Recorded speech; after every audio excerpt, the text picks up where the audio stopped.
Hello and welcome to a Bergkamp Wonderland and Arsenal podcast. My name is Karl Walker. You all know me. I'm the person who gets you to work on time. Shut it, Fifey. With me today, I have the man who is always here, Daniel. How are you, Daniel? Hello, I'm Daniel John Sweetman. I went to Cambridge University and I studied sympathy. I didn't actually. I failed. Oh, how are you, Daniel? How was your Christmas? It was very nice. Sian's been back. She's still bloody here, milking it. Her and her mum milking me dry. Send her out to work. I'll be in Cambridge tomorrow, maybe, people. You never know. I might be wandering around. If you see a fat bloke with a hell of a beard, that's me. Don't come and say hello because I despise the uneducated and the poor. Are you doing a meet and greet, Daniel? I am. It's £10 and I promise I'll avoid you. And also, we have Mr. Andrew Fife. How are you, Andrew? Hello, Carl. Yeah, I'm doing very well, thank you. How are you doing? Not too bad. I'm sure your journey was delightful today. Am I right? It certainly began with a D, E, and an L. Well, no, today was my first day, actually, and I didn't bring it up in the group. My first day back to work on Monday. I thought I'm going to get into... I got onto the overground at 6 a.m. because I like to go to the gym before work. We got to Dalston Kingsland, the only part of my station where I have no signal, and we were delayed for 7 minutes. So first day back, that was a brilliant way to start the new year. I didn't want to bring it up, but you went there. Yeah, but it's only 7. It could have been 10. It could have been, which by, I guess, TFL standards is not bad. Every cloud, Andrew, every cloud. Mathematically, that is the 7th smallest possible number in the existence of the human race. Throughout the universe, there's loads of numbers more than 7. I think you've got a way of only having the 7th smallest.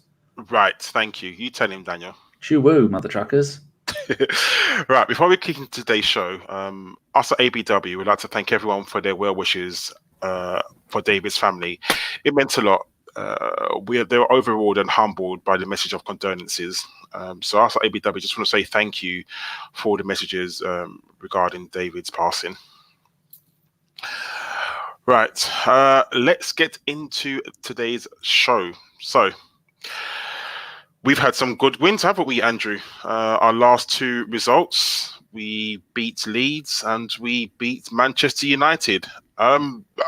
We'll talk about the games individually before we get onto there. But just want to say, just before we get into it, when Arteta was appointed, how did you feel, and how do you feel now? Now we've got some games under his belt. Andrew, has he muted himself? There you go. He's gone. He's there somewhere. Right. What are you doing, Fifey? Oh, he's actually gone. He's had enough. He hated your introduction. I'll do that to you, Daniel, then. So, yeah. Right. So, obviously, he's had 4 games, am I right? He's had the Bournemouth, the Chelsea, Man United, and Leeds. So, when he was first appointed, how did you feel about his appointment?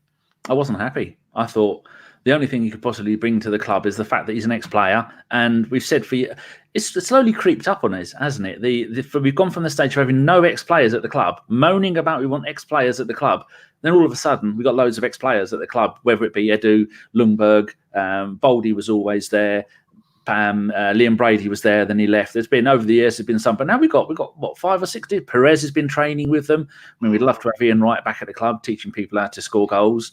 So I wasn't overly enthusiastic by it. I thought he's got no managerial experience. He's none. 0 official games has he been manager of. At least Freddie has been manager of the under-23s. But if you read reports about people, unlike us, who know their football, they said that Arteta took all the training at Man City. All the players at Man City loved him. And as soon as it was announced he was our manager, the number of ex-players, managers, coaches that come out and went, this bloke is something special. And I thought, well, I'm not going to argue with that because they're going to know better than I know. And I thought, well, I was going to go with always support the manager, no matter how bad they are. Up until the end of the 22 years, I was still begrudgingly supporting the manager, and I'm very happy with it. He seems to. I think there was a tweet today, and someone had cut and pasted a message and sent it as a tweet saying, "If I don't like what I see, then I'm going to change what I see," something along those lines. I've really badly mashed that up. And I think that's what he's doing, because we saw with Fred, he was saying about Pepe, didn't like what I saw in training. He's not playing. And maybe Arteta has seen the same things, because Pepe hasn't been playing the games, all the games like you think he would do. He seems to have sorted out Ozil because he's one of, like I've said a few times, he's one of only 3 other players that are still at the club from the days of when oh, Bubba, has that person come here? Wait. Door. So typically someone's at the door, I think. Yeah, so it's looking good. And there is El Neni who's out on loan, and there's Chambers and there's Bellerin. Other than that, they're the only 3 players at the club that were playing when Arteta was still playing. And I think he's put his arm around Arteta and gone, we've played together. I know what makes you tick. Because when Arteta was playing with Ozil, that was the 2 seasons that Ozil was really, really good for us, wasn't he? Yeah, I have to agree. I just want to ask you a question quickly, followed up. The reason why you didn't want Arteta, was it solely on the fact that he had no managerial experience, or was it the fact that you wanted someone more established?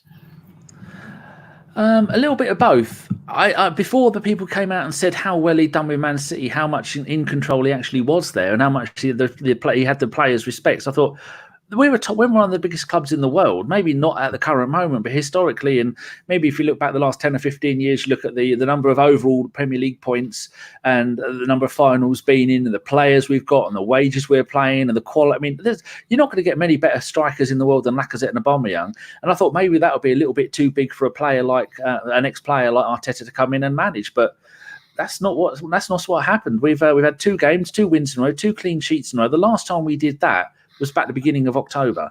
So whatever rot is there, Aubameyang was leaving, Ozil was going out on loan, Xhaka was leaving the club. They all look like they're going to stay now, doesn't it? Don't they? I mean, it's amazing what, the old phrase, new manager bounce. And it took us a little while to get there. But like you said, Danny, I'm happy with Arteta. So far, he's shown that he's got us playing differently. He's got us pressing, the way that Man City hunt down the opposition. He's got us passing better. He's got our shape. And I think when Emery was in charge, we always asked, what kind of football team is Arsenal? Are they a pressing team? Are they someone who plays on the counter attack? Are they someone who does possession football? I don't know sort of how you could describe us, but now you can see what Arteta is trying to do with us. He's trying to make us fitter, and the football that Arteta wants to play, we're not fit enough to play that yet. We can't. Yeah, that's definitely seen that. Yeah, it's going to take time. I don't even think that will happen this season. I genuinely think it will take a long while. You may be able towards the end of the season, you might start seeing it, but Arteta needs a full preseason. He needs, to get the players in that training ground and say, this is how I want you to play. This is how you're going to get. And that, I do feel sorry for the players in preseason, to be honest, because that they're going to have to work very, very hard to get to play that football, to get the fitness levels that Arteta wants, because at the moment we are just not there. Yeah, good point on the new manager bounce, because we were robbed of that with Freddie. He had 1 win against West Ham, which played really well. Just after that, West Ham sacked their manager. That's how embarrassing it was, being beat by the current Arsenal team. But I was thinking, you were saying about them getting their back to foot, the amount of fitness and ability to do stuff that he's going to require from the team. We did kind of see under the Wenger days, he had extreme levels of fitness and ability, and passing 50 foot 40 30 60 passes over them. I don't know, it's a really high number at times.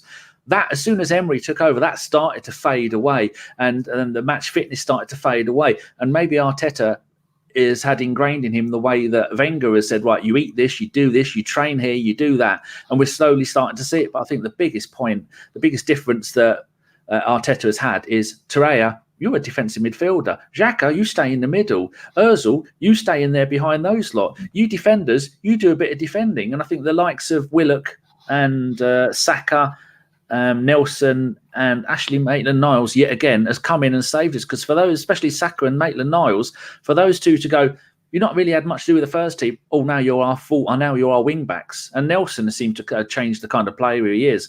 And I always think that Smith Rowe is another young player who I really think is going to be brilliant. But whenever he played for us, you always had a look of a child that's just been sent to their room to tidy their room up. Very, even though he was scoring goals, I always thought something's not quite right there. But Arteta's come in, and these young players mean, I always joke with Josh saying that when Nelson was at Hoffenheim last season, I liked him, he was good, but Josh always says, no, the end product wasn't there. And I must admit, Josh is right. For the first half of this season, his end product hasn't been there. But in his last couple of games, I think he's been really impressive, hasn't he? Yeah, it's amazing what you can do with a young player when they're coached properly. And I truly do think that all our young players, the likes of Willock, the likes of Maitland-Niles, even the likes of Guendouzi, and we'll get onto him later, they're young players. And they need to be coached. You can't just send a young player on the football pitch and say, right, there's a ball, the goal's over there, right, now go and score. It's not going to happen, and you can't do that. So I think with the working with Pep, I think is one of the best things for Arteta, because Pep Guardiola is a true coach, and he's the minuscule detail that he puts in, obviously has rubbed off on Arteta, and I think that's a good thing, because Arteta will bring in loads of things that he's learned from Pep, or loads of things that he's learned from Man City, and he'll bring it into Arsenal, rightly so. And do you know what? I'm happy with that, for that to happen. But I think it's the coaching of telling players. I mean, if you had told me 2-3 months ago that Sokratis would be able to play right back, you would have laughed at me. You would have said he's just about a centre back, let alone be able to get up and down that pitch and play right back. And that is a testament to sort of, okay, he didn't have the best game at right back, but he didn't have the worst game at right back. And, you could argue it was against a weaker opposition in Leeds, but let's forget that in the first half, Leeds absolutely dominated us, and they should have been 2-0 up. But, that's football, I guess. But now Fifey's back. I'll ask you the question. I should just say, Karl, the reason why Fifey went, if you're not watching this live this video, you saw 4 seconds of Fifey just now live. He's actually been off. He's checked with the EU, and we're only allowed 4 seconds of live Fife. And now he's back. Now he's checked the regulations, haven't you, Fife? So that's all you're getting, ladies and gentlemen. 4 seconds of live Fife. Now it's just a photo. Sorry, Karl. So Andrew, I'll ask you the question. So when Arteta was first appointed, how did you feel to compare to how you feel now about him? Next door. Oh. Is he gone again? No, I'm here. Oh, yeah. So, yeah, Andrew. So when Arteta was first appointed, how did you feel to compare to how you feel now about him? Yeah, I mean, obviously, when he was first announced, I think a lot of people rightly had some reservations around whether. There was obviously a lot of gust, and then people were rightly, happy about the signing. But deep down, we were still concerned that this was a guy who doesn't have any, first team management experience. And whilst he's worked with some fantastic managers, and he was clearly an intelligent player, I think he was taking over a side which needed a huge shake-up. Confidence was down, morale was down. There was talk that there was some anarchy within the team, and they were taking the piss out of Emery. So we needed someone to come in, and a lot of people, were demanding a highly experienced manager, someone who's come into a club in crisis before, which is what we were, and come in and turn things around. And that's not necessarily what you anticipate from a guy in his 30s who's taken his first management job. And he's come in, and I think from the first press conference, he acted with a real dignity and a gravitas about him, and he clearly has a way of words, and it's rubbed off on the players. We're now seeing the team playing with a lot more passion, a lot more confidence, a lot more tactical nous, their drills, and I think he's proven all doubt is wrong. Let's not get too overboard after 4 games. Sure, we played against a very bad Man United side. We came away on a loss against Chelsea, and we were quite lucky against Leeds. But ultimately, the performances and the results have picked up, fantastically in what's realistically a very short period of time, and with a squad carrying, a lot of injuries, as you say. Some performances against Leeds from, the likes of Sokratis, or against Chelsea, we saw, a huge improvement in just the pressing, seeing the front 4 press. I don't think we've seen that since forever. I don't even remember us pressing during our Invincibles years. So we're seeing the team, really starting to come together now and show the performances that just been lacking. And I think it's a testament to his ability, and that he's been able to do this, from the outset. Definitely, I think that, before he just joined, we talked about the new manager bounce.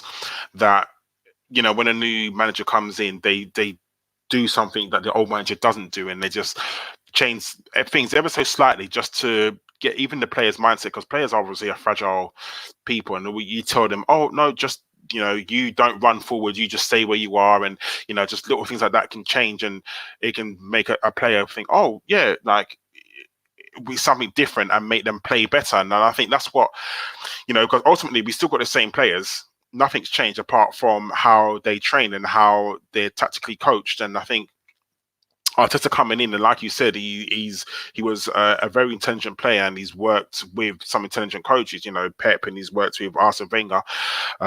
So he's obviously learned a hell of a lot from those two, and obviously he's going to have his own style as well, and he wants to adapt that style. Like Danny was saying, he's the one that apparently took the training at Man City, and Man City have been a very good club for a very long while, especially since Arteta's been there. So I think anything that he can come to us and do, which will improve us, which slowly but surely he's doing. Like Andrew said, we're not trying to, yes, we beat a very poor Man United side and we beat a lower league side in Leeds, but you can see the signs are there for us to, we're getting better. Would you not agree, Danny? I was just getting our questions. Yes, I do agree, and it's very important that everybody knows their role. Much like the Rock used to say, you need to know your role and shut your mouth. And I think he's told quite a few players that you stay there. I mean, you can understand maybe what Emery was doing by saying, I want Torreira to go upfield and break up. That's how desperate he was not to lose. I want you to go upfield and attack their defenders so that the defenders can't bring the ball out to us. That can be the only kind of logic there was behind that. Because he said, didn't he, in the press conference, Torreira is playing up there in further upfield so he can break play up further up the field. And you think, well, that's madness. So it's having all the players. And we said, if you go back and people and listen to any of our old podcasts, the further we were getting into this season, we're going, well, why the hell is he playing the wrong players in the wrong position? I mean, even now, as much as we love Lacazette shouldn't be playing. Pepe shouldn't be playing. It should be Aubameyang playing up front and having maybe Nelson one side, Ozil playing behind him, and then somebody else. I'd like to see Mkhitaryan come back from loan because he's not doing much at Roma at the moment. But it's well, the reports in Italy are suggesting that Roma are about to offer 10 million euro to Endo and bring him in permanently. You're breaking up really badly, Andrew. Your internet. Sell him. I mean, if they not sell him to get the money, but just sell him to take off. What's that? 280 grand a week in wages. Yeah. But I think when we sent him on loan, we agreed to pay some of the wages. But Lacazette, he's tried playing Lacazette into form, and Lacazette isn't playing badly. He's working his arse off. It's just not happening for him. And how many more times can we take the risk of not scoring enough goals when you've got a goal machine sitting on the bench or playing out wide, and Lacazette still isn't scoring? And Pepe, we've seen what Pepe can do when he comes on as a substitute, and that's what I want to see more of. Bring Lacazette and Pepe on as and when we need them, but for now we need goals. We need to win games, and it's working, but we've won 2-0 and 1-0. I mean, against a team like Leeds, when we had almost our best team out there, we shouldn't be beaten on 1-0, should we? They shouldn't have run us ragged like they did in the first half. No, agreed. I think, like I said, in the first half, how we went into 0-0, I have no idea. We was in the definitely the lap of the gods, luck of the gods, I should say, because they had, I can top of my head, 2 extremely good chances that they really should have finished, and they had 15 on goal. I mean, 15 at target, but not on goal though. But we're still letting Arteta's not a miracle worker. He was never going to come in and he's going to change our fortunes overnight, but he's got us playing better. But like you said, we just about beat Man United, or just about beat Leeds, and we beat Man United. I just want to touch on those games quickly. So the Man United game, it was, for me, Man United is the old enemy. I started supporting Arsenal when Man United were the enemy. Them and Tottenham were always the ones who you wanted to beat at the end of the season. I know. And beating Man United, albeit a poor Man United side, as Andrew alluded to, was still satisfying, because who doesn't? And I think in the first half, I think that is how Arteta wants us to play for the whole game, because that for me was one of the best halves of football I've seen Arsenal play, probably in about 2 years. I think it was absolutely brilliant. Andrew, you was at the game. How was the atmosphere at the game, and how did you find the first half of the Manchester United game? Electric, genuinely electric, and I think the fans they rise to the players, right? That's why the atmosphere has been so crap lately, because there's nothing to sing about. But to take your point, and I completely agree, that first half was one of the best halves of football we've seen in a long time, perhaps since we played Liverpool at home last season and for a while. But I actually think that the second half as well, whilst it's not getting much praise, it shows a real improvement in the mentality of the team and the coming together and maturity of the team, that we can actually put in a really solid defensive performance against a top six rival. You know, Man United, it felt like we were first to every ball. Sokratis, Torreira and Luiz were outstanding in midfield. Xhaka was outstanding in midfield. You know, the Man United came out, they tried to pressure us, they played with more tempo, and ultimately that they struggled to break us down. Even when we beat them at home last year, which was a great win, United, I think, hit the crossbar, I remember. You know, Lukaku tore us apart several times. But this game, it just felt like we absolutely dominated them from the first minute. It was men versus boys. You know, I've not seen that kind of performance from Xhaka in years. He was disciplined, he was robust, and yet he was still creative. Torreira was coming out of play to create space for Mesut. The front four were pressing. You know, Lacazette was putting one of the best defensive performances I've seen him ever put in. It was just incredible to see. And yet, you know, we start the way we did against Leeds. I think, as you said, Arteta's not a miracle worker, but you can certainly see that there's positive signs, right? But one thing I'd maybe suggest to Danny, and I kind of get your point, Danny, about Lacazette and all, but when you look at how the front four operated in that game, you know, they were fantastic. Pepe was menacing down the left. Orba was pressing. Aubameyang's work rate and his ability to harry the United defence. You know, he kept Wan-Bissaka back. I think Lacazette was dueling with Maguire, and you know, he was genuinely putting them under so much pressure, which allowed Mesut to pull strings. Mesut played some fantastic passes, and we saw some vintage Ozil in the game, which again we haven't seen in well over a year now. So I think the signs are positive. I completely agree that first half was fantastic, but actually what we can take away from understanding from Arsenal, I think we learn more about them in the second half, just because we're seeing them, how they react under pressure. You know, before we would have crumbled, and this time we didn't. We came out as the Goliath, and it's fantastic to see. Karl, wasn't it funny to see when they realised they couldn't beat us, they were resorting to kicking us, and when you'll start kicking people like Sokratis, Kolasinac, Xhaka and Torreira, you're not going to win that, are you?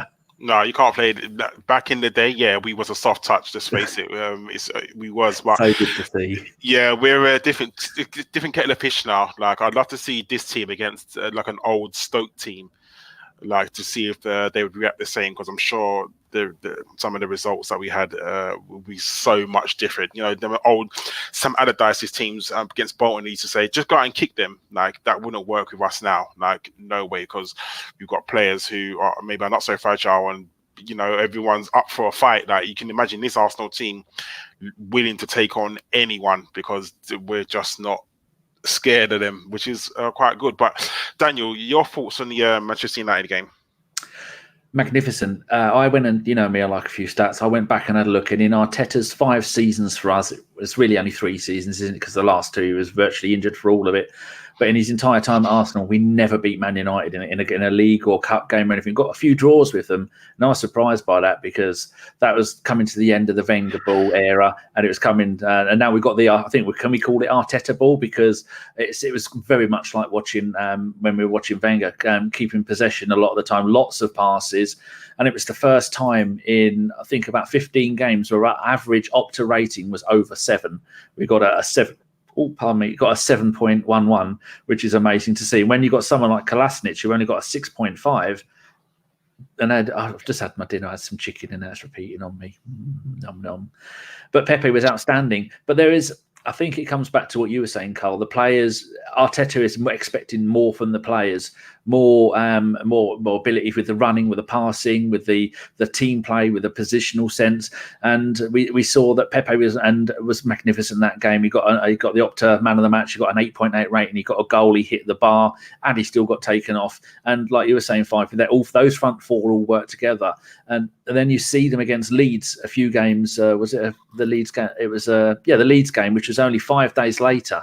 Now, I think 5 days. I mean, I'm not a professional athlete. I don't know if anyone's ever noticed, but only 5 days later, and some of those players looked absolutely knackered, didn't they? They just don't. They weren't ticking. And I think it comes back to what you say, Cole. They've got new ideas. He's asking a lot of them. It's going to take. Sometimes it's going to work. Sometimes it's not going to work. And I think as time goes on, we're going to see it working more often than not. And I'm actually excited and looking forward to seeing some of the big games again. I think you've got to think as well, if they're looking knackered on the pitch, as you say, Danny, he's got new ideas. Those ideas on the pitch, a lot of it is high intensity pressing, right? And if they're working on that on the pitch, you know that they're working on that on the training pitch as well. So I wouldn't be surprised if they're being drilled like they've not been drilled in a long time. And I think coming back to your point earlier as well about some of the comedy Arsenal were putting out only a few months ago, shots and kind of clips of them training. And, there was times when the strikers were having to jump off space hoppers and the keepers were doing 360 spins before having to try and, it was crazy. It just looked like they were on drugs. You genuinely couldn't make up what you were seeing on the screen under some of those training sessions. And now it just seems like we've got, the kind of structure and tactical focus that we've been screaming for years. We've not seen this since maybe 2013, 2014. Without getting too carried away and assuming it's going to carry on, but you got to think these players are just absolutely knackered, and it's crazy to think how unfit some of these guys got under Emery. We saw Lacazette came off, and actually Torreira was meant to come off because he got cramp, and I think he was sent some special fluid on the pitch because Lacazette had cramped up since then and needed to go off, and the players are cramping up all over the place, and you're thinking, this is the kind of scene you see in the 120th minute of an FA Cup final when both teams have been going at it, not after 55 minutes. It was crazy to see. But you got to think, once those fitness levels are up to where they're required and we've got the requisite ability to play the game that Arteta clearly wants us to play, I can't see what's stopping us from getting back to where we need to be. I think a lot of fans now are rightly jubilant and buoyant about, and we can start beating our chest again and start expecting a lot more from this team than what we've been seeing. Do you think Arteta was a bit surprised about how unfit we was when he first came to the squad?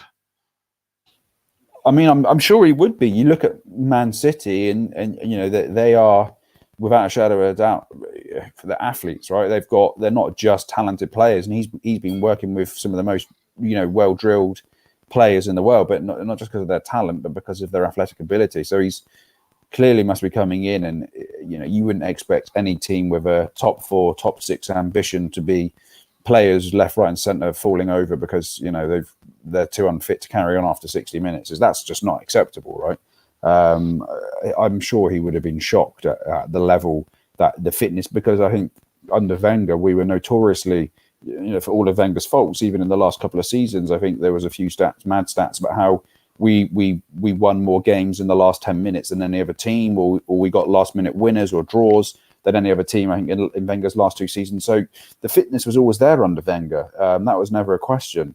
Whereas it's almost gone, full, it's done a 180 under Emery.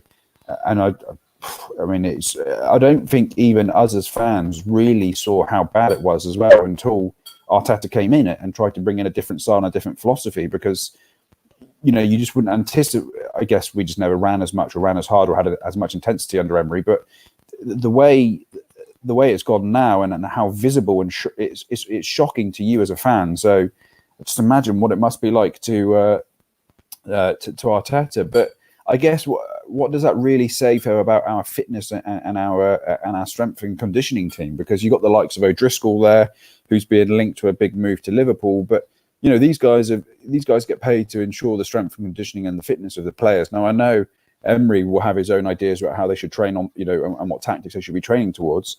but you would have thought that within the hierarchy of the club, there would be people with, with the clout that can stand up to the manager and say, listen, I don't think that the players are at the level they should be. Their fitness levels will be monitored probably every single training session. You see them wearing the my zones. You see them wearing, specialist equipment. It's kind of shocking that the team were allowed to get into the physical state that they did. A Premier League team fundamentally shouldn't be, cramping after 55, 60 minutes, regardless of the style of football you try and play. And I don't think all of that should be pinned on Emery. As I say, I think some of it's been unfairly pinned on him as he's leaving the door now, or after he's left. But actually, there are people in the club who probably should have stood up and made themselves counted, who are the real experts in this field, which Emery wasn't, right? So I played devil's advocate. So imagine, do you think that we concentrated less on fitness and more on tactics because of how bad our results were? So imagine like you were dedicated, I don't know, a Monday training session all to fitness, nothing but fitness. But because we wasn't performing so well, Emery then said, nope, I need to work on tactics rather than, dedicate a whole training session to fitness. Whereas I understand what you're saying, and I truly, truly do, Andrew. I think that, you don't know what happens behind closed doors, and I think that's a possibility because Emery was sort of person where at the end he was very desperate and he was doing some crazy, crazy things, and that just again, no one knows unless you're in that training ground. No one knows, but you can see that Emery doing something like that, like a training session that's meant to be fitness, saying, nope, I'm going to work on tactics. Don't you think that's a possibility? I definitely think that it's a credible assumption. And the reason I say that is because if you look at us, we were so tactically poor, as you say, right, you say we were probably focusing on tactics, which I don't disagree with. And I've made the point that actually, as I said earlier, you look at some of the training sessions we had, you're right, he was trying to coach tactics into them. But it just looked like this absolute whirlwind of madness. As I said, there was literally there was space hop. We've seen some of the craziest things you could imagine. Some of these training sessions looked like I'd created a comedy sketch whilst on LSD. It was mad. Let's not forget that, right? And so you're probably right. It probably was they were focusing too much on tactics. It was just a case of they were focusing on the wrong stuff. So actually, we were going into games and we weren't tactically well drilled at all. We had, very few tactics apart from get the ball to Kolasinac and hope he can get a good ball over. And because of that, our fitness just wasn't there as well, which I think, you make a fair point, Karl. How about you, Danny? What do you think? Sorry about that. I was just Googling Arsenal training space offers and I couldn't find any. I thought that'd be brilliant if we could call the podcast this. I was also, while you two were talking wonderfully, I was looking at when Darren Burgess left. He left in June last year, June 2019 he left. And he's been the fitness coach and he'd been there for 2 years, so maybe his contract ran out. But they were doing lots of, I don't know if it was Emery doing it, moving around the backroom staff, because Stephen Morrow went, and I think one other person went as well. And like you were saying, there's Shad Forsyth, he's still there, but there was talk of he was going to let go. And I read that thing about the bloke going to Liverpool as well, because Kloppo does want all the best people in all the best departments there. Didn't he get someone who was a sports person but had nothing to do with football, and he adapted his skills and changed it to football? It might have been a stamina. I'm thinking maybe a swimmer or a diver or something like that. I know the divers are usually saved for training at Spurs, but yeah, I agree with everything you said. It's really important. There was definitely a change going on there, and maybe it is when Darren Burgess left the club, that's when things did go downhill. But I don't know which one of you two said it, but Arteta was at Arsenal for 5 years. He came in when things were slacking a little bit, still managed to win a couple of FA Cups. And for him to just be gone, was he gone for 2 years, 2.5, 3 years? No, 2.5 years. The amount of difference, I think it was you said, Fifey, the amount of difference, the fitness of the players in that 2.5 years, how much it has dropped. He must have thought, what the hell's going on here? How has this been allowed to happen? How have you gone from one of the fittest teams in the Premier League with breaking records at number of passes and possession and all this other stuff that, although things had gone wrong under Wenger, they were still running their asses off and still running for 90 minutes and doing all that wonderful stuff that Wenger ball became famous for, and hopefully Arteta ball, which no doubt people will start using soon when this starts to work out. And we're going to get it all with him. Yeah, it's just so many positive things are coming from the club now. And one other thing I was thinking about, Karl, is when players are coming out in the media saying, we don't understand what Emery wants from us or what he is saying. You got to think, whoever hired him, was it Raul, Jason's favourite, was it Raul Sanelli that hired him, or was it the three amigos, Raul, Edu, and the bloke whose name begins with a V? Unai. Yeah, that's it. I wasn't going to try and say it, so I'll get it wrong. Or Raul's surname. So wasn't it those three that whoever hired him has a lot to answer for, and they're lucky. If any of those three were involved in hiring Emery, he managed to get in with, I don't know what he told them, but it's obviously all nonsense, because Arteta was almost ready to sign as manager in the summer of 2018, wasn't he? Yeah, but do you think that extra little time with Pep maybe had approved him? I mean, definitely, yeah. Yeah, we don't know if he had come in, because he would have just spent a season and a half with Pep if he had come in that summer with that Emery came in. So I don't know whether he would be the same person that he is now. I mean, we don't know. In hindsight, it's a wonderful thing, but I think the extra time in the summer of 2016. I still think the extra time with Guardiola in that Manchester City setup has definitely helped him. So sorry to come back. I was going to say, Zanny, just before we jump off the subject, in terms of coaching, if you guys want to listen and the listeners want to listen, and I'm afraid it's putting a nod to the other sport, but actually we used to have a fitness coach, a strength and conditioning coach in our youth team called Jerry Flannery, who was a famous Irish rugby player. Now, he's done a podcast all about his time at Arsenal for a famous rugby podcast called Off the Ball. So if you Google Jerry Flannery interview, you can hear about him talking about his time strength and conditioning with the likes of Wilshere or Wobie coming through the youth team. He talks about how some of the players are trying to put white bread with butter on their plate, and he was telling them to get the shit off. And just some of the talk he's got on Wenger as well, and Wenger's training methods and the fitness and the focus on fitness that Wenger had. So that's Jerry Flannery, former Irish rugby player and an Arsenal youth coach, or strength and conditioning coach.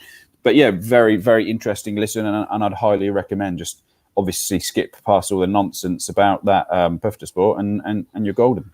Well, they've done on YouTube, they've done a 10-minute, was it about 10 minutes? Because they've got their podcast on YouTube with just 10 minutes of it. So maybe that's just a snippet, but the actual pod itself is probably about an hour, of which about 25-30 is dedicated to Arsenal. And there's some brilliant anecdotes about a young Jack Wilshere and fallouts with some people on the training grounds. I think there was talk about how Jens Lehmann nearly took Jerry Flannery's tooth out in a tackle gone wrong, and it's a fantastic read, but a fantastic listen. But if you are or our dear listeners are interested hear more about strength and conditioning at Arsenal, I'd certainly recommend it. I'll go and put it in the YouTube notes and the rest of them if I remember. No, it sounds interesting. I just want to talk about some of the players that we have in the press. There's been reports of, the likes of Aubameyang leaving, Ozil leaving, Xhaka leaving. So, Danny, just want to stick with you. Do you foresee, we'll talk about incomings later, but do you foresee anyone leaving Arsenal this transfer window? If you'd asked me that a month ago, I'd have said all of those and maybe add Lacazette to that, because these players are... Aubameyang's 30-31. Lacazette is in the prime of his career. What is he, about 26? We always do this, don't we? Because it changes every year. It's really hard. I'm just going to look at it. Aubameyang is 30 and Lacazette is 28. So that old adage of they've got one more move, one more big payday. The poor buggers are only on 200 grand a week, whatever is the one more payday to make ends meet. So they'll be looking for that. Both of them would love to play in Spain. Just imagine either of those two. I think it was Real Madrid wanted both of them, or Barcelona wanted, because they're looking at moving on Suarez, aren't they? They need someone now that Real Madrid don't have Ronaldo, and Higuain, as Gaffy loves to call him, isn't exactly a goal machine. They need someone who, if either of those two played for Real Madrid, they'd get 50 goals a season, all competitions easily. They would be absolutely brilliant. Plus, you wouldn't have to put up with the English weather, and so I wouldn't have been been surprised if not necessarily they'd have moved in the January window, but they wouldn't have signed a new contract. And we've had far too many players leave by not signing new contracts. And Emery made Xhaka the scapegoat by taking the captaincy off of him. And Ozil was just not happy for the entire time that Emery was manager. You could just tell straight away. One of the first things he did when he came in was he dropped Ramsey and Ozil. And how the hell we managed to go on a 22 game.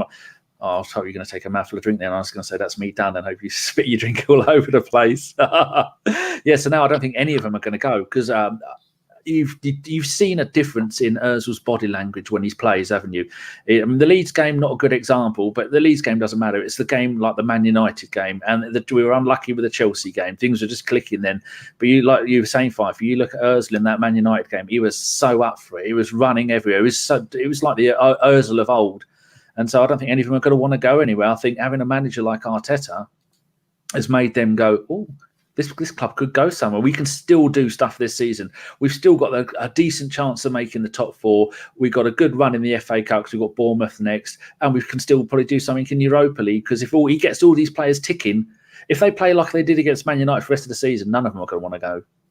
Well, I think it was quite telling the interview David Luiz and Sokratis gave after the Man United game when they both looked like they'd been on a couple of doobies, right? Luiz, I think he quite clearly, without pointing the finger at Emery, which was interesting because, one of the big draws to Arsenal was Emery for Luiz. They'd notoriously worked together at PSG, and whilst the PSG team were kind of rioting towards after that 6-1 loss to Barcelona at the end of Emery's tenure there, Luiz was one of the players who stood by Emery throughout his time there. But he kind of came out and said, listen, the fun's back at Arsenal. We know what we're meant to be doing and we want to be playing. But he crucially said that actually, and this is a guy, he's won the Champions League. He's won several Premier Leagues. He's an international, regular. And he said Arteta is the kind of manager who can improve every single one of the players in this squad.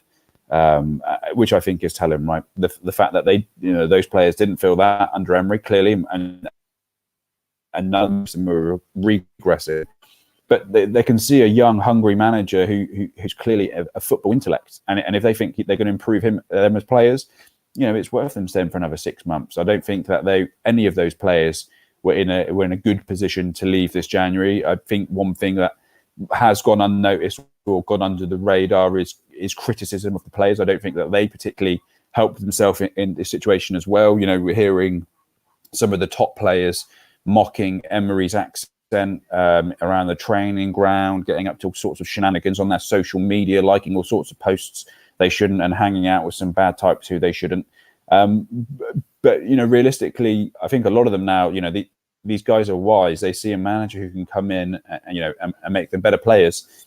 Give it 6 months, potentially we'll get top four. I'm not sure we will, but if we don't, they've probably got a better sell-on value, and they're probably going to make more money at whoever they go to next season if they put in a hell of a half of a season before. And also, there's a big competition coming up this summer, right? And players historically don't like moving in the windows, but in the January windows before big international competitions, because it's not good for them. They want solidarity. They want to be playing regularly. They want regular football.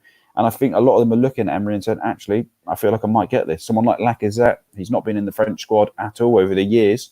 If he gets regular first team football at Arsenal now for 5 months, gets himself good goals, he puts himself in contention. Does he get that if he goes to Atletico Madrid now? I'm not so sure. I think it's a step that it's too much of a risk. And actually, there's an upwards trajectory there that Arteta has brought, and some of them would be mad to leave. Do you think any of them will extend their contracts? Because I'm sure Aubameyang and also Lacazette only have, 18 months left on their contract, I want to say. I'm sure Danny can get me the actual dates their contracts run out. But I know their contracts run out soon. Do you think, because the good times kind of now, I say the good times back at Arsenal, we're clutching at straws because it's only been like a few games. So I'm not going to say the good times are back at Arsenal because until the end of the season, I guess we'll never know. But can you foresee them extending their contracts? I mean, it's mental that we've got to Groundhog Day. We're approach 10 years after the summer that Fabregas and Nasri both left. We've now got ourselves, 3 years after Sanchez and Mesut were were both running their contracts down. We've now got to a point where our top 2 centre forwards have a year left on their contract, so they're going to be ripe pickings. Realistically, is Arteta enough of a draw for them to stay? I'm not sure. I probably don't think so, and that's no disrespect to Arteta. We've seen better players than Aubameyang and Lacazette leave Arsenal because at the end of their contract, and not necessarily a dig at Arteta, but they probably look at Arsenal and think, actually, I'm now at a stage where, as Danny says, I've got one more big contract in me. Or Aubameyang is going to, he's the wrong side of 30 now. If he can go to Man City or Barcelona or Real Madrid in the summer and add another 100 grand onto his weekly salary, then he's probably going to do it. And there's not much we can do about that. Even if Arteta is a great manager and he's a great draw, I guess at this stage of Aubameyang's career, he's not as worried about the long term. He's more worried about what he can achieve in the short term. He's not really won any major trophies in his career, and so he probably wants to bridge that. And I guess the same with Lacazette. I'll be interested to see who actually does come in from in the summer. I don't think he's he's not been fantastic over the last season or so, especially away from home. But then I think some of the younger players are more likely to say now, the likes of Torreira, who we all know was kind of even Emery made it public that Torreira wasn't a fan of him, and we saw his agent doing his weekly link to Napoli. So, I think that those kind of guys will stay. We might see, a real change in the mindset of Xhaka, who quite clearly wanted to leave. And it might prevent some of our youngsters from turning their head. But, will Arteta manage to keep Lacazette and Albright at the club? I'm not sure. We've seen, as I say, the likes of Van Persie, Fabregas, Nasri, Adebayor, or Toure.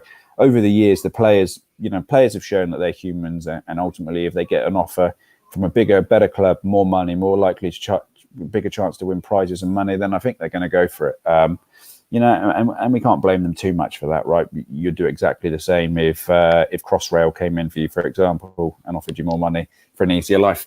I jest, but I guess you get the point, right? I think there'll be some players who pragmatically will stay in the long term because it'll be best for them, and they can see where we're going. But, a bit like Sanchez, I think he just sees the money and at the time probably thought United were in a better position than us to win things. Obviously wrong, but I think that would be Aubameyang's mindset. Personally, I hope I'm wrong. I really do.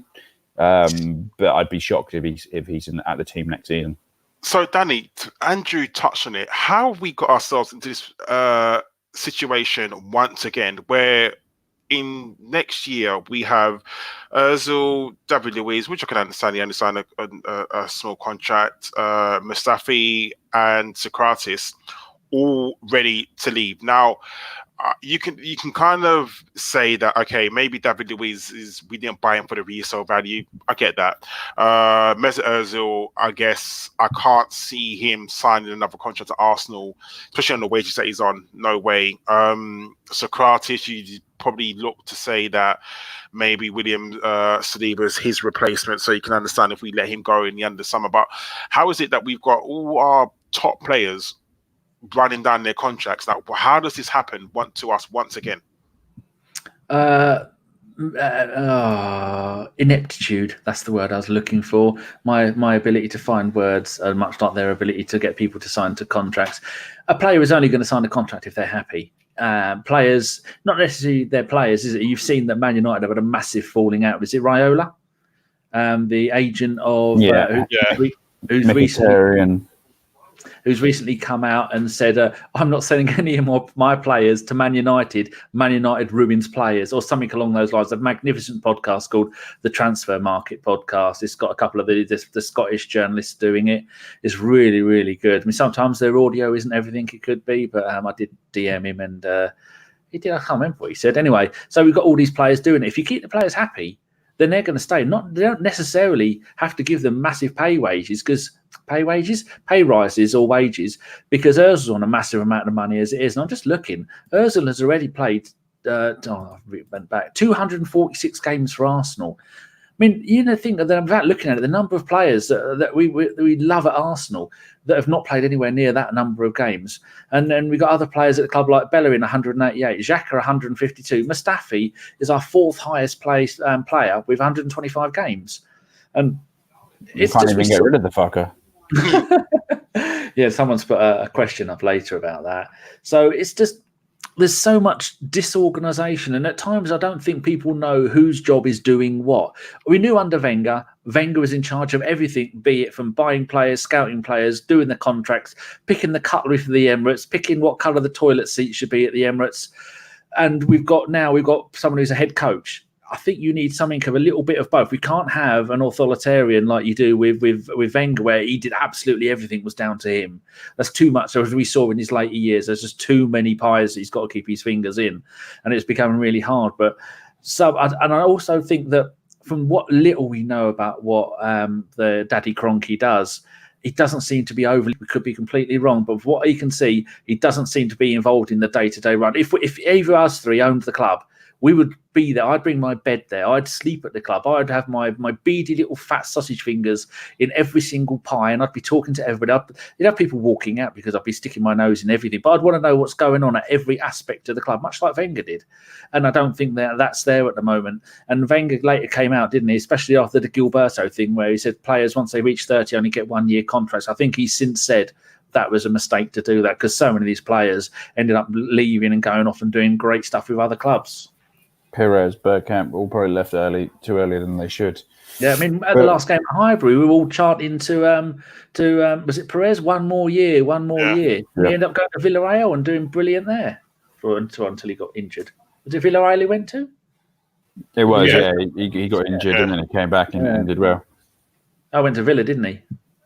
Yeah, afterwards. Yeah. Yeah, that's another one. Like when Edu went to Spain, it didn't work. He got injured straight away as well. It didn't work out for him. And the worst one was Gilberto. I think he's still playing for Brazil when he left us on a free, went to Olympiacos or Panathinaikos, one of those two, and ended up going there and winning titles. And we remember looking at it and going, how the hell are these players? I mean, look what Santi's doing at the moment. We pay his wages for 2 years. The bloke nearly loses a leg for Arsenal, and then we let him go, and he manages to not only get back in the Spanish team, scoring for the Spanish national team, and being adored by the Spanish public, as far as I can tell, which is very little. Yeah, I mean, that backhand entry into that Gilberto one was crazy. We let Gilberto go, and then I think within the space of a few months, Lasana Diarra had left. We had what was it? Denilson then became our holding midfielder. Oh God! Flamini had just recently gone to AC Milan. It's like we just lost about 4 or 5 holding midfielders, and thankfully we were able to convert Song from a centre back to holding midfield, and he kind of did all right for a while. But I mean that 30 policy was mad. But looking at Aubameyang now, I think some of this. Listen, let's not point fingers at Wenger and the old regime too much, but clearly, in that last January that Wenger had, it was chaos trying to sort out Mesut, Alexis, bringing in the likes of Mkhitaryan and Aubameyang, and we probably gave Aubameyang a huge contract with a 3.5-year period because it's all we could do at the time. We were so desperate and so low, and the club probably hoped that with a new manager we were going to push on and kind of all this madness would be behind us with that kind of triumvirate structure, which Gazidis left within 4 months, and then I think Maitland-Niles was out the door only 5 or 6 later, so that never really worked out the way it should, and probably why Josh Kroenke stepped up to the plate a little bit more, and we've seen like Unai coming in and Hugh Fuse on contracts, but in general, we're still marred by a lot of the old mistakes that we made, and Mesut being on 350 grand, you can see the hierarchy at the top of the club. We're clearly pushing Emery to not play him because of that, and trying to force him out the door somewhat over the last couple of years. And there has been a lot of mistakes made over the years, which I think we're still paying for. I genuinely still think that sometimes we're still paying a little bit for that 2015 summer, just because it meant we went and overspent on Xhaka and Mustafi a couple of years later, and we can't get Mustafi off the books. We spent 35 million on a very average centre back, and so you just got to hope with someone like Arteta. He's young, he's hungry, he's at the very start of his management career, and hopefully he's going to have more of a long-term vision and a long-term focus, and he's going to want to bring in younger players to that will grow into his system, to almost like Klopp did. Klopp had to completely rebuild that team from scratch. as opposed to just bringing in big, mega names or mega money who are likely to have egos and an entourage that follow with them that are bad, bad for them. So I think Arteta puts us in a much better position in that sense, just because I think he, matches. He has that. He's almost the young Wenger, right? He's coming in with a fresh slate and fresh canvas and fresh ideas. And so maybe we'll move given away. the time, Andrew. Sorry, you're saying that he had to do what Klopp did. Klopp was given 3 years. Do you think Arsenal fans we want instant success? I think we want instant improvement, but I think just like Liverpool, there was a handful of idiots at Liverpool who were calling for Klopp to leave after the first season or two. But I think Arteta has a lot of capital in the bank with fans. Former captain of the club, took a pay cut to come. We all know the story about Arteta, right? He's a fantastic player, maybe perhaps understated, real intelligent player. He's coming in at a time when we're so low and expectations are so low. Any improvement is going to be, taken well with the fans. I don't think it's in the club's interest to want to look to change him in under 3 years, unless it's like another happens. Financially, the club is still paying. Well, they only just stopped paying Wenger's salary until recently. They've now got to pay Emery and his entourage's salary for another year or so. So I don't think that the club will be in a position to be wanting to move Arteta on. I'm sure he's on no way near what Wenger was on by the end, but it's just money. The club doesn't want to be, having to pay off managers all the time in this cycle. They want stability. The same as fans. Yes. I thought I'd muted it. I'm telling Sean how long we got left to go, and I swore. Very sorry, dear listener. Go on, Karl. Weirdo. Right, so quickly, it's a question to both of you, and I don't want a Chris Carpenter answer. I want a normal answer. So at the moment, Arteta's got us playing kind of reasonably well. What do you think are what are your expectations and to where we think we'll finish, and where do you see us being at the end of the season? So Danny first, what are your expectations and where do you think we'll be at the end of the season? Do you think we'll have a trophy? Do you think we'll be in the top 4? Do you think we'll be outside? What do you think? The way we I've got a little thing you can see on my microphone there. There's a little red light. I hadn't pressed it properly when I said to Sean. I think we've got about fucking 20 minutes to go. Something like that. I'm very sorry, people. Yes, it's. I think if we can play, we are getting better and better. Back-to-back clean sheets, back-to-back wins, and some of the players coming back from injury. It's going to be important that we get we've got to get a right back if it's on loan or whatever it is. It's got to be someone, because poor old Ashley can't be relied on to play right back the entire time. Bless you, because although he's doing a good job and he's getting better at it, and hopefully he could become. I mean, like Ashley Cole, he was a striker when he was a young kid. And then he ended up playing left back, and then he didn't have too bad a career, did he? So I would say that top 6 definitely. If we get Liverpool, Man City, Chelsea, Spurs, if one of the two of those can meet each other and we can avoid them on the way to the FA Cup final, we could make it to the semi-final, make it to the final. I'd rather get knocked out in the next round against Bournemouth than play Liverpool in the FA Cup final, because they're unstoppable at the moment. The Europa League, we have got Olympiacos, is it? We've got them next. They're not a bad team. They're about last time I looked, 5 or 6 points clear at the top of the Greek Super. I think it's the Super League. So that's going to be a tough game. But the team is full of confidence. And when a team is full of confidence and you have got most of your attacking players, because you can go and substitute one defender for another and you're going to be okay.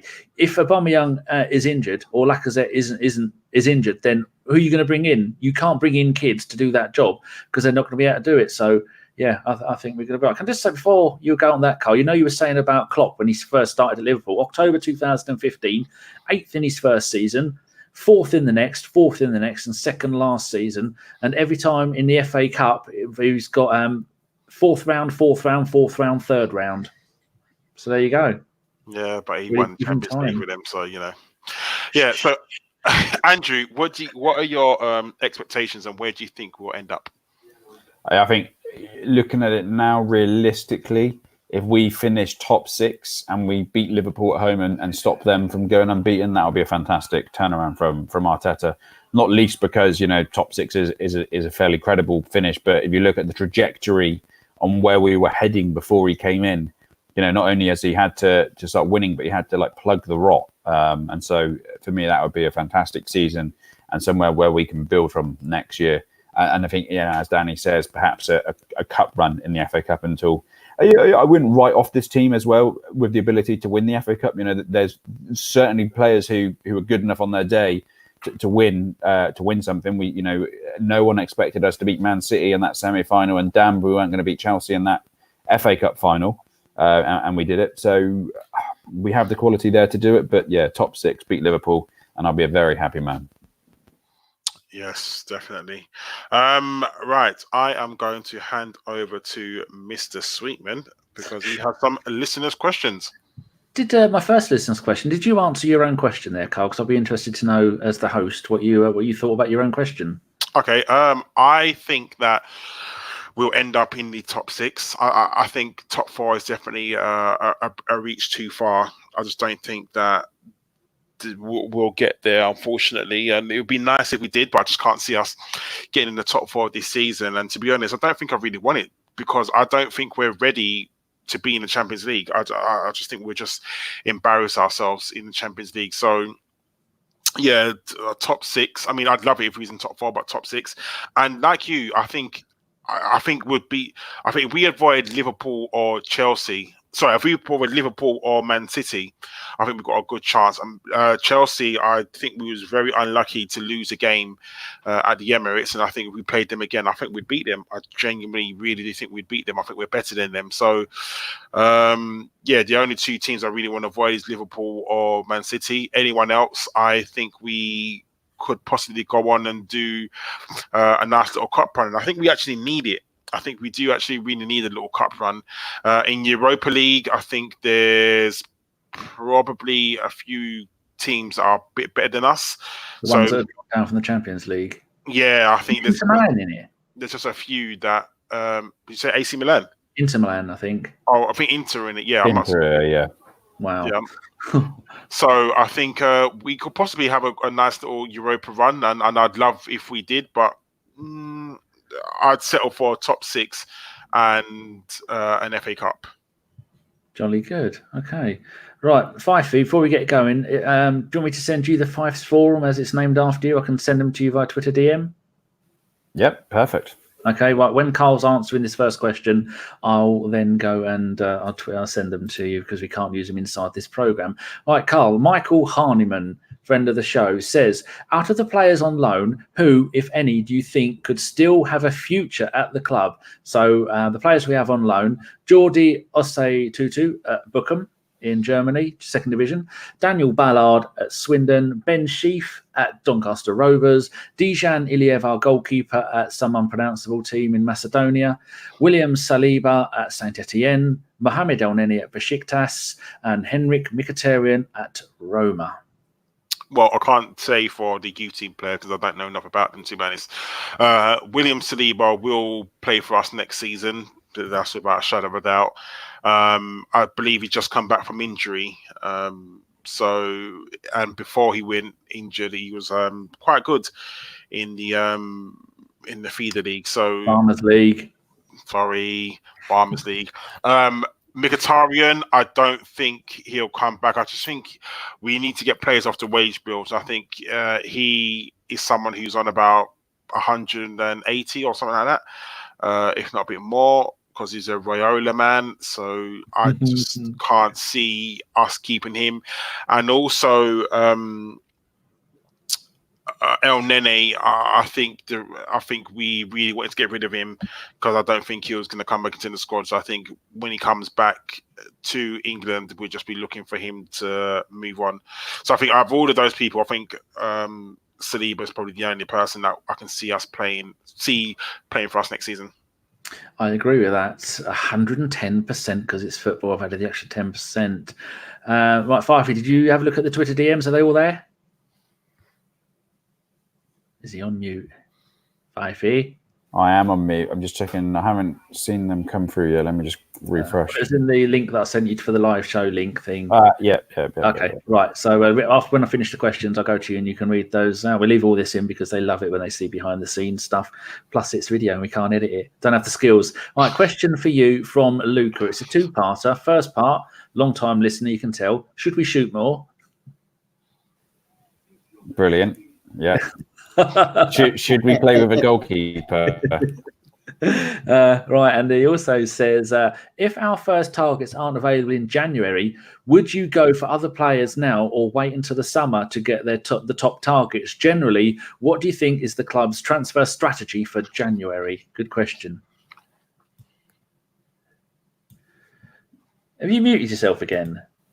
I have. I'm sorry, I wasn't too sure whether it was from me or Karl. For you.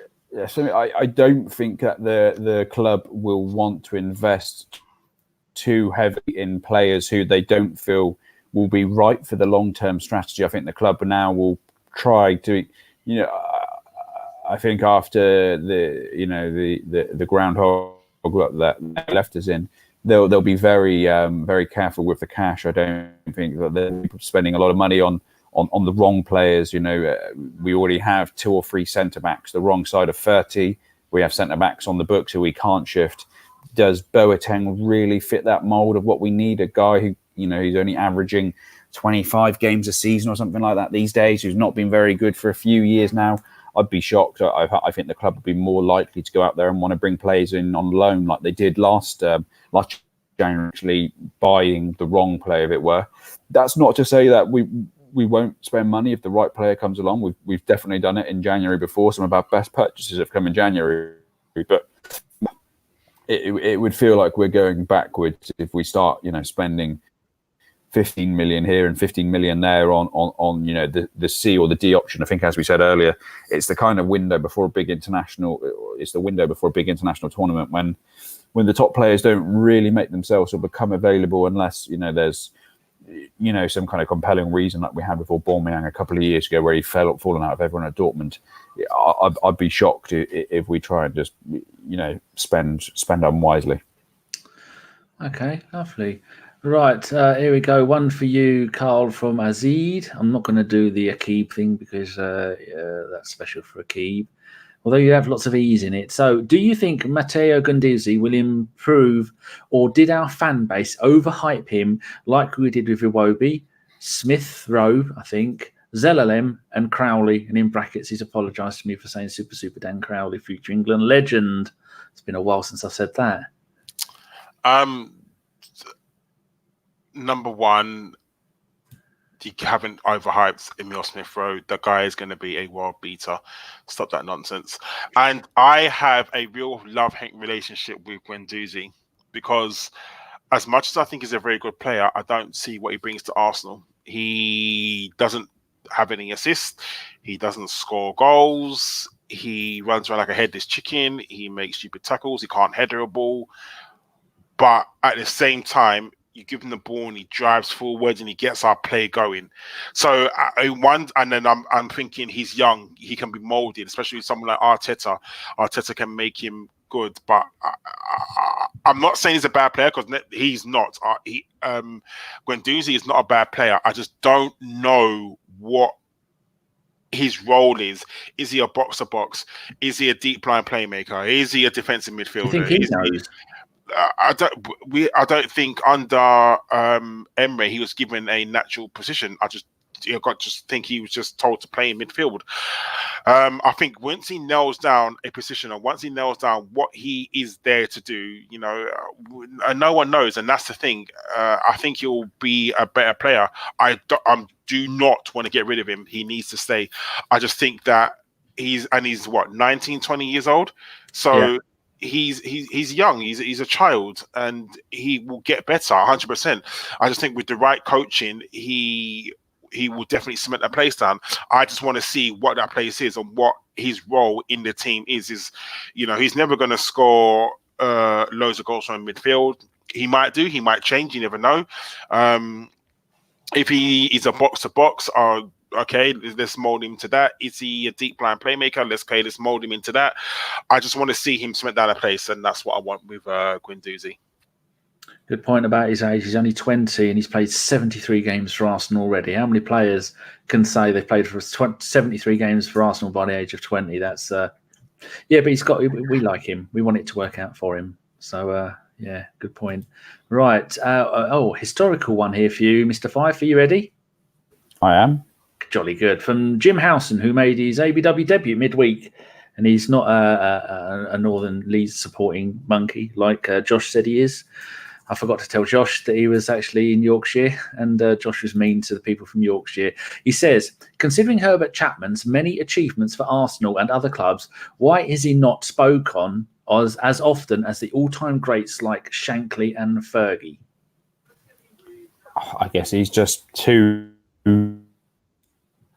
living memory, right? He's a lot of. You broke up.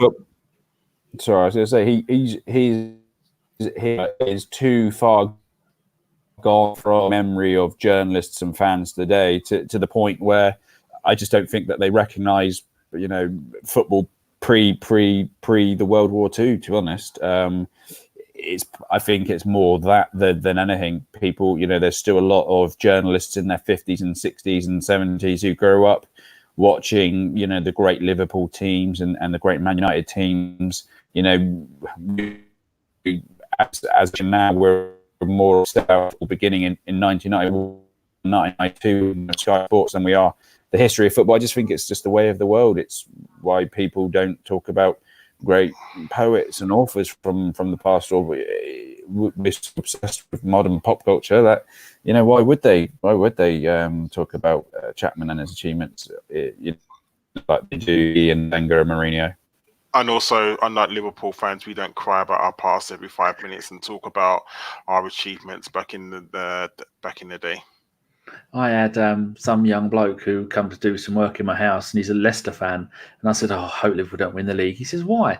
I said, well, you weren't even alive the last time Liverpool won the league, and they haven't shut up about all the stuff they won before that. They are the most unbearable team that are ever going to win the league, because Spurs are never going to win it. They're the most unbearable, so that's never going to happen. But Liverpool are just the absolute worst.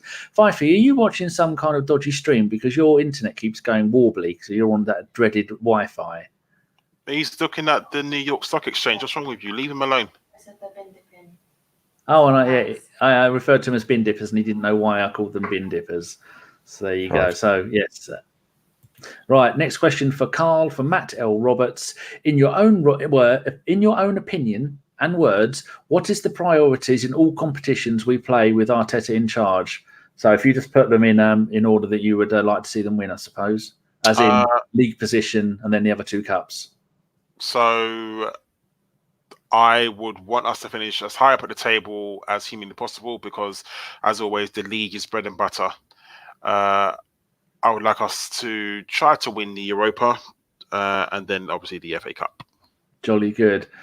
Right, next one for you, Mr. Fife, is from the normal Gooner. I'm not sure how you're going to answer this because I wouldn't know. He says, if Xhaka leaves, who's an ideal replacement? Same goes for Mustafi. A bag of potatoes is not a realistic answer for the Mustafi part. So I think he's ruined part of your answer there. Have you got any answers at all? Because I wouldn't know. I've given up trying to predict who would be good. I think it's as we said, there's plenty of great, creative midfielders in the game at the minute. I know, obviously, if you look into the Italian league, Inter seem to be snapping them all up with Barella and Sensi in the summer and whatnot. But it's just a case of who's realistically available. Who would you buy this summer? Who would want to come? Or who would you buy in January? Who would want to come now? I just can't see as making an improvement on Xhaka as it is this window. I think I agree with that. I'd go all out to make sure he stays, because we're seeing on his day, which is quite often, he's brilliant. He's not Edu or Vieira levels, but I still think he's a bloody damn good player. And he's also someone you're not going to mess with in the middle of the pitch. He's going to take you home in pieces. Question for you, Karl, from Dat, who is in who we call Data Lack LBC. I'm going to refer to her as Dat because that's what it says on her Twitter. Says, who will start more games for the rest of the season, Aubameyang or Lacazette? Aubameyang, definitely. He's our leading scorer.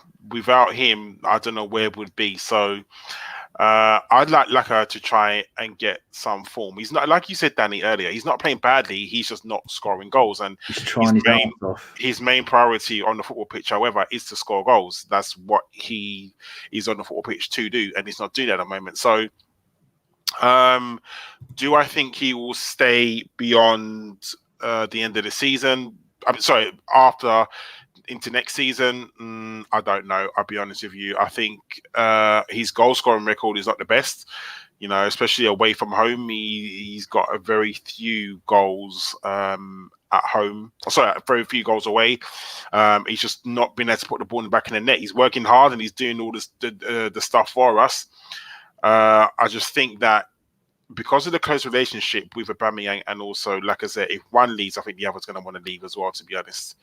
They've got a romance, haven't they? Yeah, but in all honesty, I am Aubameyang at the moment. He's our player, and I want him to keep scoring goals because he's doing absolutely brilliantly. And I want Lacazette to try and find the back of the net very, very soon because, you know, I think Aubameyang is one of them players where if it happens once, he will get a few goals. He won't just get one goal. I think he just needs just one to go. Yeah. You know, remember when Giroud, and I hate talking about this because it was. You're not going to mention the run, are you? Yes, I am going to mention it, Danny. Yes, it was the reason why we lost the league to Leicester. That was the reason. He went 14 games without scoring. Sorry, and I think that he just needs one of them wants to go in off his arse, in off his knee, off the side of his ear, or Aubameyang to let him take a penalty. Yeah, there's that. Yeah, if we get a penalty, when's our last penalty? Not for ages, but Liverpool get them all. Yeah, so that's what he needs, and once that happens, I think he'll get a goal. But let's just hope he doesn't go on a run like Giroud. Something about French strikers, isn't it? It certainly racist. Right, so 2 more questions, and then you can do 5-4 and 5-3. So, question for you from Mayank Nagrendan. I've tried to copy how Jay says that, so if I've got that wrong, it's Mike.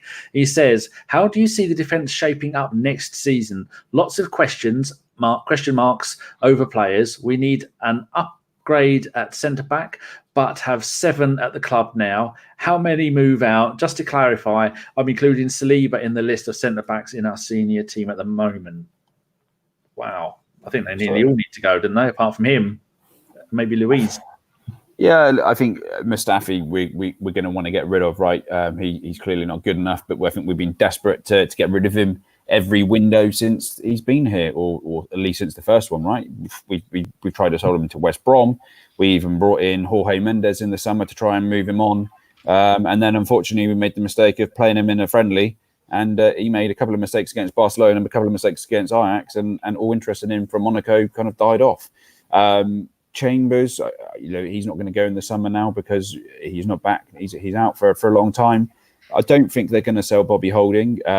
He didn't have the best game against Leeds with his use of the ball, but he's still, we know he's a young, bright defender. The ones you're looking at really, Mustafi has to go, absolutely. Will they want to keep hold of Sokratis if they bring in, say, a Pamecano? Potentially, he could be one that could be moved on. Luiz has only got another year on his contract. I think he only had a 2-year contract. Do they want to sell him for a little bit of cash to try and recoup some of the 8 million they spent? They'll probably want him around just because he's a winner. And because, the experience he brings, he's still fit. He's still, very agile, flexible, plays the kind of football that Arteta wants. I can't see him moving anytime soon. But I think Sokratis and Mustafi are the 2 to look out for. Pamecano, we know the club really, really like him. And so, I wouldn't be surprised if he's brought in the summer. And then I think, as the guy said, we need a right back as well because Bellerin is clearly, he's clearly not recovering well from that ACL. And we can't just rely on Maitland-Niles in that position. I think that'll be the shake-ups, but whether it will be revolutionary, I have my reservations. Okie dokie. Right, one final question from Nicky G. Wilson, who you can go and find on Twitch at Nick Fights. He's very good and they're very entertaining. He has all the top quality gear, so go and give him a follow on Twitch. He's a mate of ours. He sends a question to us, which Karl's going to answer, which I've put in the chat box so Karl can have a little think, and I bet he didn't even read it. I'm reading it right now. Donuts. I'll say it slowly so you can read it quickly and you can have a think. So, how many Arsenal legends have we made since moving to the Emirates Stadium? Nicky can only think of one. That's Aaron Ramsey for the FA Cup winning goal. Did Ramsey score FA Cup winning goal? No one told me about this. Did anyone tell you, Karl? No. No. Did you know, Fife? Oops. I did because I was at them. Shush. Fucking armchair. No fans. idea what they're talking about, Karl. Have you? No. Have you got an answer? A legend is a big word, and I'm sick of it. It gets thrown about so much. You know, someone does something. Oh, it's an Arsenal legend. Like, there's very few Arsenal legends, and I know Danny and I sort of differ on this. Like, I would say Patrick Vieira is an Arsenal legend, where I know that you don't think he is because he left. You don't think Thierry Henry's an Arsenal legend, whereas I think he did because you think he left. Like, Dennis Bergkamp is an Arsenal legend. Tony Adams obviously is an Arsenal legend. Beyond that, recently, no, because I wouldn't put Cesc in that frame of Arsenal legend. I think that, you know, no, I think our last legend was obviously Henry. After that, would I put Aaron Ramsey as an Arsenal legend? No, I wouldn't. So I think our last Arsenal legend was Henry, and nothing else since then. I think your Arsenal legend had to be players that would be in your starting 11, and maybe at a push 3 subs, and Ramsey wouldn't make any of that lot. Or one person might put him there, but the same person would have Peter Nicholas playing in midfield and Reece Wilmot in goal. Not saying why, because that would be wrong. But Mr. Fifey, have you got the corner named after you ready? I have, and I'm shocked that you took my name in vain with such a malign question this week. It was your idea to ask the listeners a question every week, so we named it Fifey's. Bloody good one. Go on then. All right. So the question, I mean, I'm embarrassed with my name to this. Fife's Forum this week. Who do we realistically need to buy this January? And so this is, as you listeners know, your chance to give us your answers to our question. So Stefan Selby very succinctly and philosophically quizzes, what's the point of being realistic? That's just boring. The Arsenal fan says, I think realistically it'll be a few loan moves. Give the boss time to properly access the squad and make a better decision in the summer. Even my opinion is changing as a fan after each game. Kwame Buadu, realistically need a strong, versatile defender and/or a physical DM who could possibly be our Fernandinho, as well if need be deploy at the back, and a CAM. But in reality, we will sign no one. He harumphs.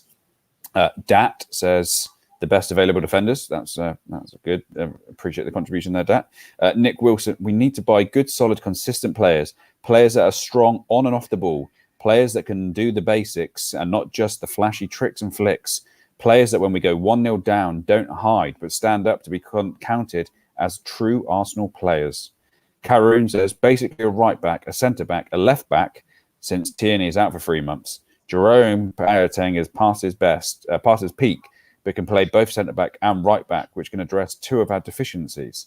I'd even take Fabregas, to be honest. 32 years old, and guess who his agent is? Darren Dean. That's a name you don't hear every day, is it? Matt L. Roberts says, realistically, loans make more sense. Someone who is able to fill the void in defence, who needed is to ideally a left-back, right-back, and if they can play in the centre when needed... I mean, this is fucking unrealistic. This guy wants someone who can play left back, right back, and centre back in one. That's just greedy. Matt Roberts, I'm not reading out the rest of that. Mayank says, realistically, everyone's actually used your question as well. Everyone's put realistically in here. Let's run a few. Realistically, someone who can play right back, centre back, and left back and wants to come to us. Matt Roberts. Realistically, need a centre midfielder, but the squad is already quite big. Need few people to leave permanently first. Well, that was a turn up for the book. So thank you for that, mate. So that is this week's Fife's Forum at a close. Thank you all for your very very touching contributions there, and to my co-team for entertaining you with such fantastic questions. Was that Andrew being passive aggressive there? I think I like a bit of passive aggressive Andrew. Yeah. I mean, realistically, someone who can play left back, right back, and centre back in January. Has he not seen our budget? You've angered the Fife. Don't ever anger the Fife. Sorry, listeners. Right. Andrew's angry, so I think we need to wrap this up. So we'll have fuck off, Danny. We'll have shout outs to everyone. So, Danny, who is your shout out?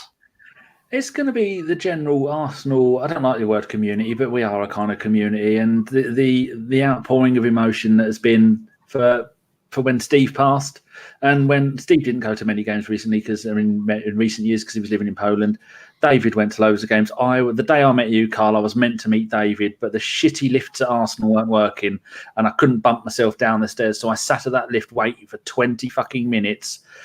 And if I wouldn't have been waiting there 20 minutes, I'd have got down there and met him in time. But he had a lift, so I couldn't end up meeting him. But I've got a friend in America, and me and her, we talk on WhatsApp most days of the week. And she's come over for a couple of games, and she's got a photo of her and David. And she said it's one of the most lovely people that she'd ever met at the football. And he's just a lovely, lovely bloke. And the love of David has reached all the way out to the colonies. And just to everybody who knew him and everyone who missed him. And we all knew Steve had been ill for quite a while, but none of us knew how serious it was with David. And it's just so shocking. That's part of the reason why this is our first podcast since the 20th of December. And that was just the announcing Arteta. It was just so, it's just, if I've just put the colonies in the thing, if you listen to Mark Kermode and Simon Mayo, everybody from the colonies refers to themselves as a colonial listener. Yeah, so it's just been such a sad time. That's why we've not done a podcast, because it is really hard to have lost two of your mates in the space of 4 months. People that have done 60 podcasts, each one of those is 2 hours. I've known people that I went to school with in the 70s that I don't even speak to for an hour a year, let alone hundreds of hours, and WhatsApp every day. And to lose people like that, it's really hard to come on here and put out a show that is going to be entertaining rather than us just going, well, what's the fucking point? That's why Jason and John and Chris and Josh and all the other people that do all the radio shows, they have to do it. They can't go, we're not going to do a show. I can say, I just don't feel like it. I just don't feel up to trying to entertain the millions and millions at home who listen and watch this podcast. So, yeah, we're back now. But it is, if Dave was here, he'd go, "Oh, stop being a silly sod and get on with it." So we're getting on with it. So, yeah, I just want to say hello to everybody who misses him. That was a short answer. Karl. It was a crisp answer. Thank you. That was very nice. Andrew, who is your shout out to? Well, I mean, I will give a shout back out to Matt Roberts for unfairly critiquing us. But we do genuinely appreciate all contributions made from our listeners. So thank you, Matt. I was only jesting. And of course, a huge shout out to David, who's very sadly missed and will long be in our hearts and in our minds. And it's such a shame to lose a man of such great stature, a man who made us all better Arsenal fans, who is one of the best bloggers and one of the most well-read and intellectual fans, we've been blessed to have amongst us in the community and especially here on the podcast. So, our thoughts are with him and his family, his wife, who I know has been in contact with us at the pod. It's just massively sad to lose two of your best mates within such short succession. But it was a tough end to a tough year. But we need to pick ourselves back up and move on. That's very nice. I will be exactly the same. My gentleman's nod, well, my first of two, because I'm having two, because I can, is to David. David was the nicest person you could ever meet. He genuinely was the man. I remember when I first podded with him, I literally was in awe of him, and I remember saying, I can't wait to pod with him. And I remember when I met him as well, I couldn't wait to shake his hand, and I think we pushed Jason out of the way, which is no easy feat, just to shake his hand, because it was absolutely he's just a lovely person, and I can't believe how much of a lovely person he actually was. So yeah, definitely to David. And my second shout out is to at the Lion Gooner, Chris, because he's the only person of you fuckers that followed me that said Merry Christmas to me. So yeah, go away, you lot. So yes, that was a Bergkamp Wonderland. We're going to, Danny, quickly talk about the upcoming shows. We got the Crystal Palace game, which I am actually going to, and I'm sitting in the Crystal Palace end. So, and if Arsenal win, I will be celebrating. So if you don't see me again, I love you all. So I don't know who's on the Crystal Palace game, Danny. Do you know, or is it? It's going to be. Well, it says here, John hosting, Karl and Femi. Well, that could be an issue. Unless you're bringing your phone to the game. Yes, like a famous Arsenal personality who films himself celebrating. So I'm just looking through it, and Jace has, as usual, Jace has asked for, say, who's free? And everyone has either not replied or said no. So it looks like it's just going to be John, and I'm sure someone will step in. Chris is always really good like that. He could always step in at the last minute. So hopefully someone will. Indeedy. Right. So, Danny, it is time to say goodbye. So say goodbye, Danny. Goodbye, Danny. And Fife has just sent me a WhatsApp saying my battery has died. I'm no longer... Oh, there you go. As I say, it disappears. So right. He says, Fifey says, thank you for having me on and putting up with all the IT crap. What better way to end? Thank you very much for hosting, Karl. I do like it when you're on because it means I don't have to. We love Andrew. No worries, Daniel, because you have to be here. So Andrew was here. He would say goodbye. So I'm saying goodbye for Andrew. Daniel, I will talk to you soon. And dear listeners and or listener, as Danny says, thank you for listening and or watching if you're watching on YouTube. And we shall see you after the Crystal Palace game. Cheeky monkeys, goodbye.